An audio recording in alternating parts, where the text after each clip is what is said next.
Bonjour à tous et bienvenue sur Crypto Flash, la chaîne de l'actualité crypto. Les cryptos sont en baisse aujourd'hui. Un BTC à 104 000 $, moins 2%, Ethereum quasiment moins 4%, Cardano moins 5%, Dogecoin moins 10%. Baisse générale, mais on va faire un zoom sur plein d'autres choses qui se sont passées ces dernières 24 heures. Commençons par Donald Trump. Les droits de douane qui avaient été bloqués par un tribunal, finalement ils sont relancés le lendemain par une cour d'appel. Donc finalement, retour à la case départ. Dommage, on avait espéré une amélioration des choses, mais là, non, pas du tout. C'est vraiment comme ce qu'il y avait il y a plus de 24 heures. Parlons maintenant de Tether, la société derrière l'USDT qui vient de révéler combien de bitcoins ils avaient. C'est assez hallucinant, 100 000 bitcoins. Je ne sais pas si vous vous rendez compte, ça fait à peu près 10 milliards de dollars. Ils ont aussi révélé avoir 50 tonnes d'or, ce qui représente à peu près 5 milliards de dollars, ce qui est énorme aussi. Ils génèrent beaucoup d'argent Tether, dans les 14 milliards de dollars par an. Donc ça leur permet d'acheter en fait avec les bénéfices du Bitcoin, de l'or et pas mal d'autres choses. Ils se diversifient d'ailleurs dans plein de catégories différentes, certaines fois associées au Bitcoin, font du minage aussi alors qu'il n'y a pas vraiment de lien avec leur business. Mais bon, ils peuvent faire ça, c'est qu'avec le bénéfice qu'ils font ça, il y a suffisamment d'argent en banque selon les diverses attestations pour couvrir tous les USDT en circulation. Ensuite, j'ai trouvé cet article que j'aime bien, forcément parce que ça parle de l'Ether. Ils disent en fait que c'est Arthur Hayes. Arthur Hayes, c'est un investisseur très connu, il a fondé un exchange, BitMEX. Et il dit en fait que pour lui, Ethereum, c'est le L1, donc la blockchain la plus détestée, et qu'il pense que ça pourrait doubler d'ici la fin de l'année. Donc je suis totalement en phase avec ça. L'Ether, ça fait un moment que je vous dis que c'est un actif qui est vraiment pas aimé en ce moment. Tout le monde critique l'Ether. On se rappelle, il y a quelques mois encore, il était à 1400 $. Donc il était vraiment au fond du gouffre et là ça commence à revenir, mais je pense qu'il y a encore beaucoup d'avis négatifs sur l'Ether et que ça va changer au bout d'un moment et qu'on verra vraiment l'Ether, oui, doubler, ça me choquerait vraiment pas du tout. Et moi j'ai une vision vraiment plus long terme et je pense que ça peut monter encore plus haut. Et si vous voulez gagner 150 € en Ether, vous avez sur Bizavo un giveaway. Il vous reste 24 heures pour en profiter. Vous inscrivez avec le lien dans la description. Je rappelle, Bizavo c'est un partenaire de la chaîne. Vous inscrivez avec le lien dans la description, vous réalisez un trade, vous obtenez en plus 10 €, vous avez toutes les informations sur comment en profiter, et vous êtes éligible à ce giveaway uniquement réservé à ceux qui sont inscrits via le lien dans la description, donc n'hésitez pas. Si vous voulez obtenir 150 € en Ether et soutenir la chaîne, je rappelle, il y a vraiment plein de cryptos, il y a près de 400 crypto-monnaies sur Bitvavo, il y a du staking, il y a plein de choses, je vous en parlerai un peu plus en détail plus tard sur l'aspect staking. Ensuite, parlons tout de suite de l'affaire Chainlink. Qu'est-ce qui s'est passé? Il y a quelqu'un qui a perdu plus de 500 000 $ à cause d'une liquidation en lien avec Chainlink. Comment ça s'est passé? Ça se passe en fait sur le protocole Euler. Euler, c'est un protocole qui existe sur plein de blockchains et notamment sur Avalanche. Euler, c'est un peu comme un AV, c'est un concurrent d'AV pour faire simple. Un peu plus modulaire, comme Morpho aussi est plus modulaire. Mais bon, disons que c'est un concurrent d'AV. Là, c'était sur la version Avalanche et il y a un stablecoin qui s'appelle le DUSD. Le DUSD, c'est un stablecoin qui a plus de 100 millions de jetons en circulation. Il n'est pas très connu. Ça s'appelle Elixir. C'est le stablecoin de Elixir. C'est un stablecoin, il y a beaucoup de gens qui cherchent le rendement avec ce stablecoin parce qu'il y a un rendement assez élevé. Mais bon, moi je dis attention, avant d'aller sur des stablecoins exotiques, il peut se passer beaucoup de choses. Du coup, soyez vigilants. Mais bon, bref, en tout cas, il y a plein de personnes qui font des choses avec ce stablecoin et notamment sur Euler. Ils font des boucles, donc ils empruntent sur le stablecoin est mis en collatéral, ils empruntent dessus, ils rachètent le stablecoin, ils le remettent en collatéral, ils font plein de boucles comme ça et ça permet de faire du farming avec de l'effet levier et d'avoir un rendement complètement hallucinant. C'est quelque chose moi que je fais pas, que j'enseigne pas non plus à ceux qui suivent mon accompagnement parce que j'aime pas justement tous ces risques associés à ces liquidations dans le cadre de boucles. Mais bon, et en fait, ce qui s'est passé, c'est que le stablecoin a momentanément est notamment monté jusqu'à 1,02, 1,03 $.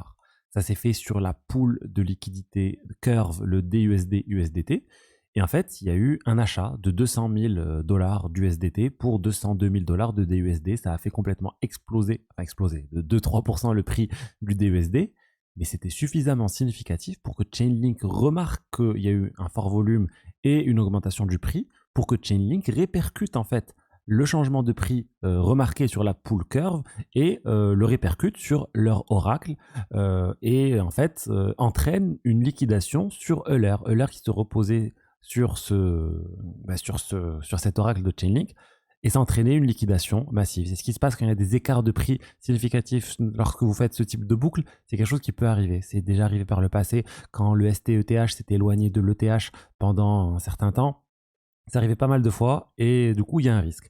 Et là, en fait, les gens se sont dit, Chainlink a fait n'importe quoi. L'oracle de Chainlink a reporté une valeur qui n'était pas correcte. Ça entraîne des liquidations, des gens qui ont perdu de l'argent à cause de ça. Mais au final, ceux qui défendent Chainlink, et moi je pense que je suis d'accord avec ça, c'est que Chainlink, je pense qu'ils ont donné le vrai prix du token. De toute façon, c'était le seul endroit pour avoir le prix. C'était un token qui avait une faible liquidité. Du coup, ils se sont basés sur le seul endroit où il y avait de la liquidité. Ils ont vu qu'il y avait du volume et ils ont dit, bah oui, il y a un changement de prix. Donc au final, Chainlink a donné la bonne information. Mais les gens critiquent Chainlink. C'est venu à la base de Homer, qui est un peu un produit concurrent aussi à Chainlink, qui travaille chez Chaos Labs, mais ils ont aussi un système d'Oracle. Du coup, c'est de là d'où vient la critique.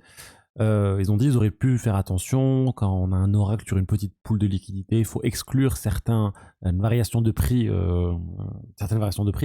Donc je pense que oui, peut-être ça aurait pu être amélioré, mais là tout le monde se jette la balle. Il y en a qui disent c'est la faute de l'entité qui a fait, qui a construit la brique de Lego avec Euler, avec Chainlink, etc., qui a mal fait les choses.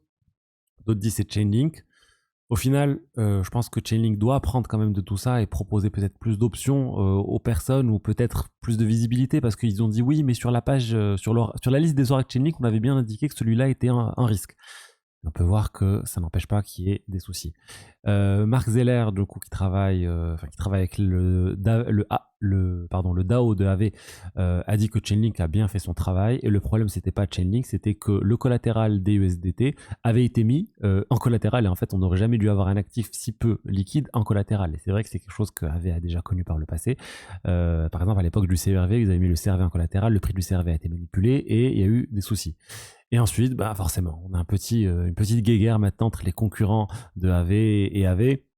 On a le patron de Euler qui dit rappelez-vous, Aave aussi, ils ont eu des problèmes. Aave a été piraté à cause de Sushi. Ils ont eu des problèmes de mauvaise dette avec le CRV, avec le STETH. Donc il y a vraiment des attaques actuellement entre Aave et Euler. Et je trouve que c'est intéressant parce que ça montre vraiment que chacun voit l'autre comme un vrai concurrent. On se doute pas que Euler voit Aave comme un concurrent, mais que Aave voit Euler comme un concurrent. Oui, c'est quelque chose qu'on va voir de plus en plus, même s'ils sont beaucoup plus petits en market cap et en TVL, mais c'est en train de monter. Ils ressentent, je pense, un peu la concurrence d'Aave, de Morpho, etc. Chacun a eu des problèmes de sécurité. Aave, justement, ils ont dit, Mark Zeller a dit que Euler, ils sont mal positionnés pour parler, ils ont été piratés, ils ont eu un piratage de 200 millions de dollars, ce qui est vrai, et que c'est juste par chance qu'ils ont récupéré l'argent. C'est vrai que le pirate leur a rendu l'argent, donc oui, ils ont tous eu des problèmes de sécurité, malheureusement. La plupart des protocoles ont à un certain moment eu des problèmes de sécurité. L'important, c'est d'apprendre de ces erreurs et éviter que ça se reproduise. Mais du coup, Chainlink, est-ce qu'ils ont été piratés? Non. Ils ont reporté un prix d'un token qui avait été manipulé, mais au final, c'était bien le prix du token à cet instant-là. Ils n'avaient pas d'autre choix pour répercuter le prix. Ils auraient pu exclure certains prix, mais dans ce cas-là, ça pose un problème de jusqu'où on peut exclure le prix réel. Imaginez que à l'époque du Luna UST, on excluait le prix parce que l'UST s'éloignait de $1. Ça aurait posé problème. Donc au final, il faut bien répercuter le prix d'un jeton et c'est surtout le problème pour moi de ceux qui font de l'effet levier en boucle. Il y a clairement un risque de liquidation, il faut que les gens le sachent quand vous faites ce type de farming.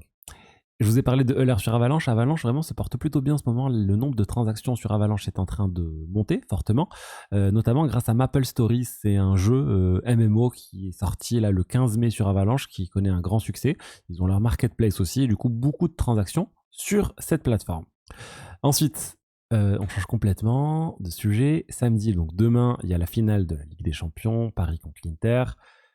Et le PSG vient de révéler qu'ils ont déjà acheté du Bitcoin l'année dernière et qu'ils le détiennent depuis un certain temps. Ils ont une trésorerie de Bitcoin. Ils n'ont pas révélé le montant. J'aurais aimé avoir le montant. Est-ce que c'est des dizaines de milliers, des centaines de milliers, des millions d'euros? On ne sait pas, mais c'est notable. À ma connaissance, il n'y a aucun grand club de foot qui a dit posséder des Bitcoins.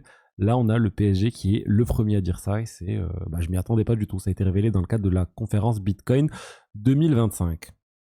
Ensuite, le trader James Wind Hyperliquid a été complètement liquidé, près de 100 millions de dollars. Donc vraiment, il était monté à un moment à quasiment 100 millions. Là, il a tout perdu. Il a remis un peu de crypto. Il a encore été liquidé.